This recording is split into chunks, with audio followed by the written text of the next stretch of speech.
Steve, I want to go, both of you are professional journalists, you're not a commentator like me. There's been, a whole lot of discussion last week when radio broadcaster Justin Smith broke the embargo in relation to recipients of Australia Day honours tomorrow, and all the talk around Margaret Court picking up a companion in the Order of Australia. Help me out here, Steve. What was your reaction to the breaking of the embargo? Yeah, I've got to say, I'm more outraged about the breaking of the embargo than Margaret Court getting the award.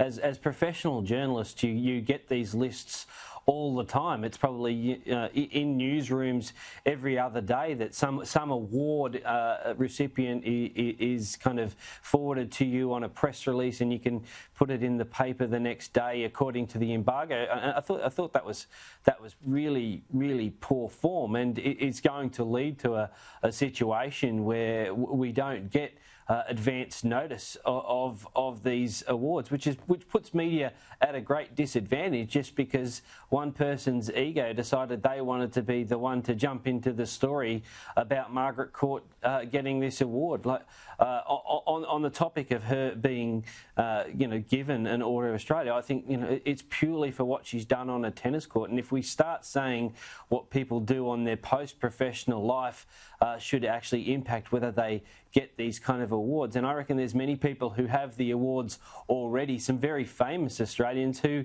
we will probably have to take those away from. This is, there shouldn't be any quibble about this. I think Margaret Court deserves the award. She was a huge kind of tennis player in her day, and I don't understand why we can't just leave it in that and let her accept the awards. And for those people who don't agree with her other views, to say that they don't agree with her. I think why can't we just leave it at that? Well, and I'd be interested to know the position of Muslim leaders and leaders in other faith who have a very similar view about traditional marriage as Margaret Court does. It's a faith-based view, and there still are plenty of Australians who share that view. It's not the law any longer in this country, but certainly a view of many Australians. I want to go to Anthony Albanese. A lot of rumblings over the summer. You expect that generally this time of year in relation to the opposition leader. But they're getting louder by the day, and we saw some comments from Bill Shorten, surprise, surprise, at a Melbourne book launch on the weekend. I have learned that the party must understand and appreciate the dangers of taking too large, too cluttered, too detailed policy agenda to the election.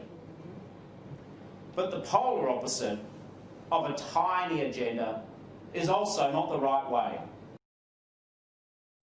That's a really good point, Tom. There is an absence of an agenda from Anthony Albanese. There's, targets for 2050. There's nothing for 2030 in relation to climate emissions. There's an absence of material there in relation to investment and superannuation. That was all rescinded as we went into Christmas.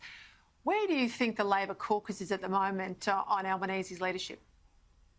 Yeah, it's a very delicate position, I think. I think before summer, the view from some pretty senior MPs was that Albo had sort of until March to kind of up his game and improve.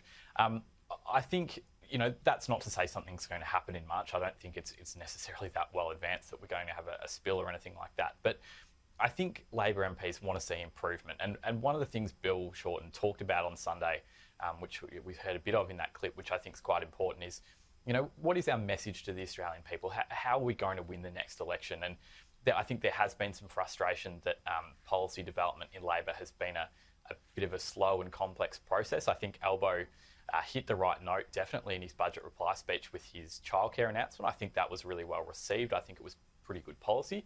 But I think there's a bit of a vacuum behind that. What are the other sort of 3 or 4 key policy ideas, key messages that Labor wants to take to the next election?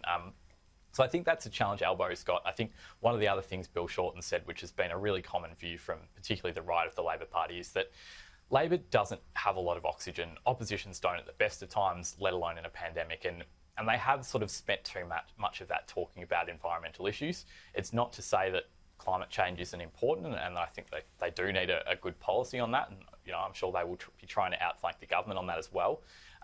But ultimately, and we saw this back in 2019, climate change and environmental policies don't win elections. They are important to the Labor Party, but what wins elections, particularly this year, obviously, or next year, if that's when the poll is, more than any other time, is jobs and the economy. And that's what I think Labor MPs want Anthony Albanese to be talking about every day, not getting sort of distracted, as we saw over summer with, you know, things like Scott Morrison's relationship with Donald Trump. I don't think that was necessarily particularly helpful for Labor's cause.